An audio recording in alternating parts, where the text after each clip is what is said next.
नमस्कार किसान भाइयों, कैसे हैं आप। आशा करता हूं कि आप सभी लोग स्वस्थ होंगे। किसान भाइयों, ये वीडियो मैंने एक डाला हुआ है, एक महान व्यक्ति के विचारों को आप सुने, चिंतन करें और बताएं कि वीडियो आपको कैसे लगा। उसके बाद मैं आपको आगे जो ये समस्या बता रहे हैं उसका समाधान बताता हूँ, सुनिए। जिसको आजकल कहते हैं बीडीओ, ब्लॉक डेवलपमेंट ऑफिसर। इस अधिकारी का एक ही काम होता था, गांव गांव जाना, किसानों को फुसलाना और उनके खेत में यूरिया डलवाना।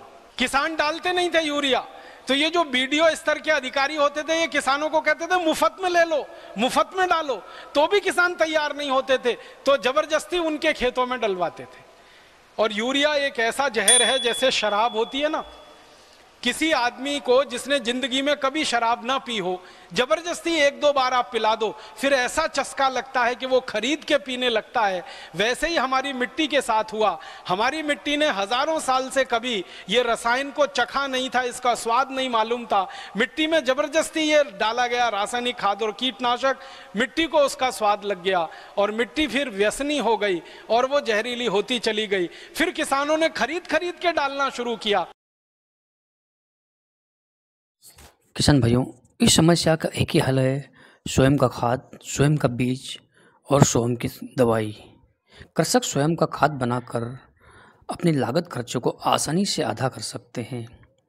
पहले तो मिट्टी परीक्षण के आधार पर पोषक तत्वों की मात्रा का चयन कर सकते हैं।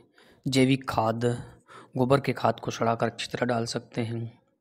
जीवामृत खाद को उपयोग कर सकते हैं। इसी प्रकार से जैविक खेती में कई प्रकार के खाद हैं जिनका इस्तेमाल करके आप मिट्टी की संरचना में सुधार कर सकते हैं एवं अपने रासायनिक खेती में होने वाले खर्चों को बहुत ही कम कर सकते हैं और भरपूर उत्पादन ले सकते हैं। कंपोस्ट खाद पर्याप्त मात्रा में उपलब्ध नहीं हो पाए तो उसके लिए आप फसल को छोटी अवस्था में उसके पौधे के पास देकर उस मात्रा की पूर्ति कर सकते हैं। इसी प्रकार से कई अन्य खाद हैं जिनका उपयोग करके किसान भाई, जैसे मैंने बताया जीवामृत एक बहुत ही संपूर्ण खाद है, जीवों का अमृत है, जैसे उसके नाम से ही साबित होता है।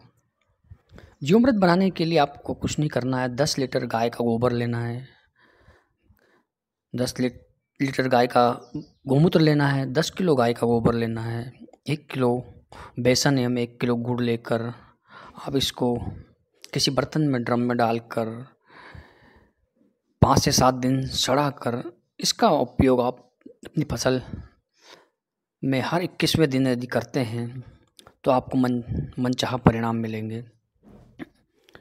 यह संपूर्ण रूप से आपकी मिट्टी में पाए जाने वाले जीवों का खाद है। जिस जीवों का, मिट्टी में उपस्थित जीवों का पोषण होगा तो हमारी फसल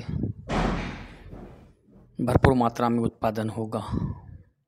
किसान भाइयों, इसी प्रकार से अन्य कई खाद हैं, जैसे पंचगव्य बना सकते हैं, सीपीपी खाद बना सकते हैं, अन्य कई प्रकार के खाद हैं जिनका उपयोग करके आप अपनी फसल का उत्पादन ले सकते हैं।